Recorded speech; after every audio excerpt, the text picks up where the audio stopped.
La tendencia evolutiva es acumular tejido adiposo, ya que es preferible tener reservas a necesitar calorías en condiciones de ayuno o estrés. El aporte energético depende de la cantidad, calidad y reserva de calorías para su uso, regulado por hormonas que vienen del tejido adiposo, sistema nervioso, gastrointestinal y hormonal.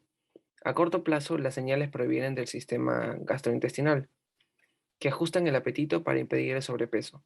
Tanto mediano y largo plazo son más importantes los que censan en el estado endocrino. Cuando el aporte de nutrientes es escaso y las reservas se encuentran disminuidas, el organismo debe inducir periodos de alimentación y disminuir el uso de energía. En tanto el consumo es excesivo, las reservas están aumentadas, debe evitar la ingesta de alimentos y aumentar el gasto basal, los que se encargan de disminuir el apetito y aumentar el gasto energético. Los estímulos son capaces de actuar a nivel hipotalámico, disminuyendo el apetito y aumentando el gasto de energía. Producen del sistema gastrointestinal como el glucagón o la colecistoquinina, del sistema endocrino como la insulina o la adrenina. En el tejido adiposo tenemos la leptina y en el nervioso periférico tenemos los efectos beta-adrenérgicos de la noradrenalina. En el sistema nervioso central tenemos la dopamina y la serotonina, los que se encargan de aumentar el apetito y disminuir el gasto energético. Aquellos con capacidad de aumentar sobre el hipotálamo para aumentar el apetito y disminuir el gasto energético proceden del sistema gastrointestinal, algunos opiáceos y la neurotensina. En el sistema endocrino tenemos los efectos alfa-adrenérgicos de la adrenalina, andrógenos glucocorticoides. En el sistema nervioso periférico tenemos la noradrenalina a través de los efectos alfa-beta-adrenérgicos. En el sistema nervioso central tenemos la galanina y algunos opiáceos. Inhibición del apetito. Aun cuando los mediadores están en condiciones, pueden tener cualquier orden. Se producirá al acuerdo al siguiente patrón: reservas energéticas completas como primero, episodios de alimentación reciente y finalmente una respuesta hipotalámica. En las adiposinas, la grasa acumulada alrededor de las vísceras produce un número importante de mediadores, neurotransmisores llamados adiposinas. En condiciones de exceso acumulan hiperinsulinemia, causan hiperinsulinemia, resistencia a la insulina e difusión en las células beta del páncreas. En conjunto, ayudan al proceso de intolerancia a la glucosa, posteriormente diabetes mellitus 2, dilipidemia e hipertensión arterial. Estas favorecen a la existencia de vasculoatrofias, hiperandrogenismo o sistema de ovario poliquístico. Luego tenemos la leptina. En 1969, cuando se realizaron estudios utilizando técnicas de parabiosis, esto quiere decir conectando dos animales quirúrgicamente para que puedan intercambiar hormonas y otras sustancias el uno con el otro, se demostró que cuando un ratón o parabólico se obtienen se les permite comer ad libitum, o sea, pueden comer todo lo que quieran. Este, este ratón aumenta de peso rápidamente, mientras su par, un ratón normal, reduce su ingesta y pierde peso, señalando así la existencia de una hormona capaz de inducir que cese la ingesta de alimentos en un ratón sano, pero no se puede produce en el ratón obeso. Estudios en humanos demostraron una producción de leptina en sujetos normales como obesos, pero a diferencia de lo esperado, los obesos, en obesos las concentraciones de leptina son elevadas. Algunos humanos obesos presentan resistencia a la acción de esta hormona, llamada resistencia a la insulina. Luego seguimos con la leptina. Las acciones en la leptina pueden ser clasificadas principalmente en dos grupos: en aquellas que se ejercen en el tejido del sistema nervioso central, en el hipotálamo principalmente, y las que se realizan sobre los tejidos periféricos.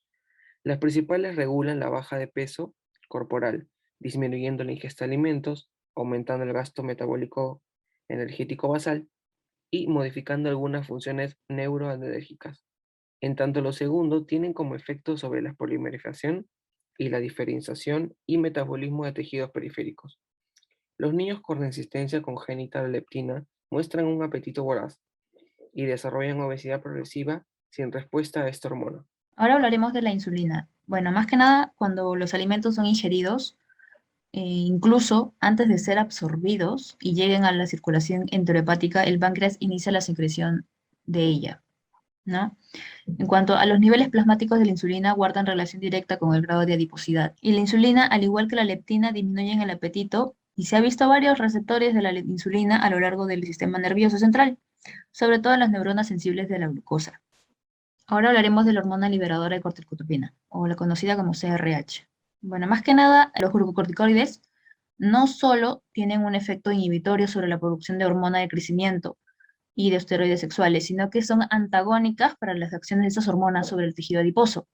Así facilitan la lipogénesis, ¿no? Y en cuanto a su respuesta al estrés, regulado por CRH, es responsable del aumento de la adiposidad, con preferencia de grasa a nivel abdominal, como de la resistencia a la acción a la insulina. En cuanto a la melanocortina y la proteína agouti. Bueno, más que nada, a partir de la molécula POMC, o proteína agouti melanocortina, se produce diferentes hormonas, ¿no? La alfa-MSH, producida en el hipotálamo, parece ser de un tipo no acilado y es responsable de la regulación del apetito y del mantenimiento de la homeostasis del peso, ¿no? Y en cuanto a la estimulación de los receptores para la MC, la melanocortina, producida por la ingesta de alimentos y por leptina, inhibe la liberación de basal de insulina y altera el metabolismo de los carbohidratos. Probablemente eso se vea a través de la estimulación del sistema nervioso simpático, ¿no? Y aumenta el consumo celular del oxígeno como consecuencia del incremento en la producción de energía. En cuanto a la proteína CAR, se hicieron experimentos en ratas crónicamente expuestas a cocaína y se aisló ella misma, pues, ¿no?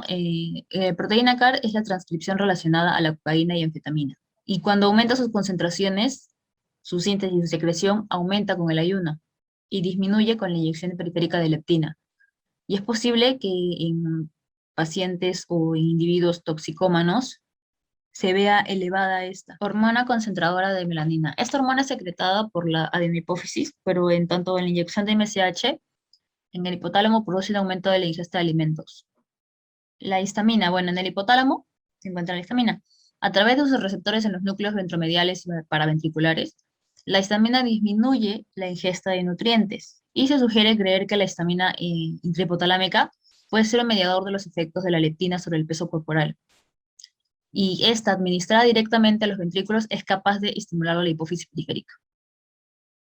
Bueno, ahora voy a hablarles sobre el aumento de apetito. Es cuando el individuo se encuentra en periodos de ayuno prolongado o las reservas de energía son potencialmente menores al gasto estimado en el siguiente periodo de tiempo.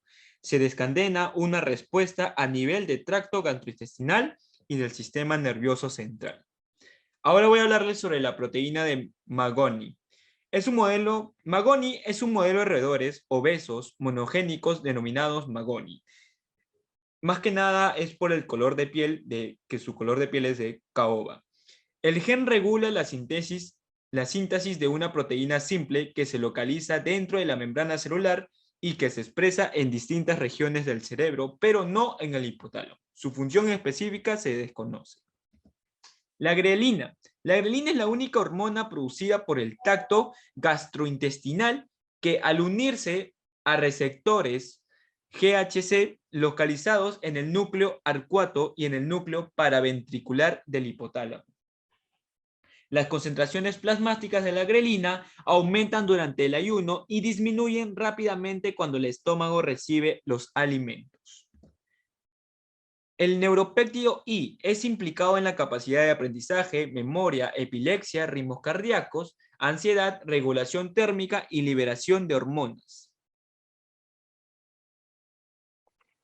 Las orexinas. Las orexinas son proteínas que, junto a sus receptores G, se involucran en la unión de neuropéptidos a las membranas celulares. Estas orexinas aumentan la expresión hipotalámica en animales sometidos a ayuno. En el modelo experimental se ha demostrado que los ratones carentes de gen desarrollan narcolepsia, y tanto humanos como perros que tienen narcolepsia presentan mutaciones en este gen. Ambas orexinas van a ser expresadas en las células laterales del hipotálamo y son modulados por la leptina. El sistema endocannabinoide tiene efectos sobre el sistema nervioso central, contribuye a mantener la homeostasis del balance de energía y termogénesis. Al regular la ingesta de alimentos, interviene el metabolismo de glucosa y lípidos. ¿Cómo sucede esto? Bueno, hay dos constituyentes activos de la marihuana que son neurotransmisores de tipo inhibitorio que se acoplan a la proteína G. Se acoplan con dos receptores, el BC1 y el BC2. El receptor BC1 inhibe los canales de calcio y abre los canales de potasio, lo que disminuye la liberación de neurotransmisores y explica algunas de sus funciones, como aumento de la lipogénesis, disminución de la secreción de adiponectina, el aumento del apetito a nivel del hipotálamo. Y el uso de antagonistas del receptor BC1 ha demostrado eficacia en no solo en disminuir el apetito en sujetos obesos, sino también en aumentar el metabolismo basal y los niveles de adiponectina, y en disminuir también la resistencia a la insulina y los niveles séricos de insulina y triglicéridos.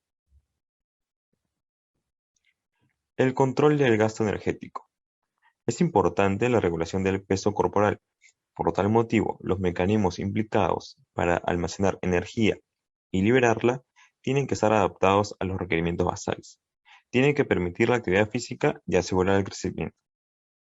El hecho de no gastar la energía implica el desarrollo de la obesidad. Puede deberse a factores genéticos como ambientales, pero hay más relación a una baja capacidad para la oxidación de ácidos grasos y actividad termogénica menor. Transportadores de glucosa. Bueno, hay proteínas específicas que se encargan de controlar la cantidad de glucosa que ingresa y la velocidad que se captan estas. Estas proteínas se llaman GLUT, de las cuales hay muchas y cada una actúa de manera específica. Por ejemplo, la GLUT1 y GLUT4 tienen una afinidad por la glucosa y una constante disociación muy baja, lo que favorece a mantener el aporte de la glucosa al sistema nervioso central de manera continua. Por otro lado, el GLUT2 evita que se sature cuando las concentraciones de glucosa plasmática se elevan durante el periodo postprandial.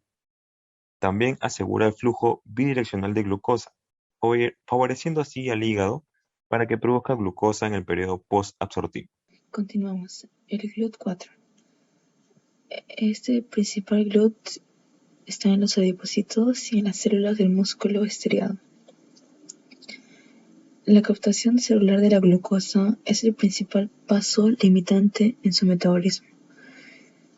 Se ha demostrado que en las personas con sobrepeso poseen una menor cantidad de este GLUT4 en las células musculares y por el contrario aumentan su número en los adipocitos.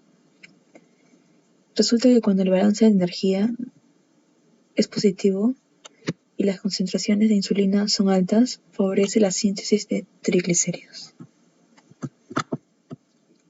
Ahora, receptor de insulina.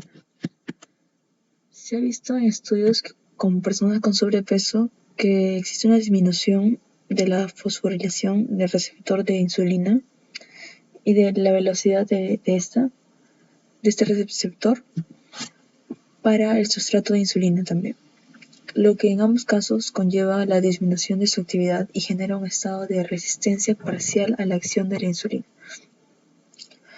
Otros estudios demuestran que personas con obesidad androide, hiperinsulinemia y resistencia a la insulina son frecuentes encontrar alteraciones en la región hipervariable del gen de la insulina, sobre todo en el alelo clase 3, lo que modifica la velocidad de unión con su receptor y disminuye las fosforilaciones intracelulares.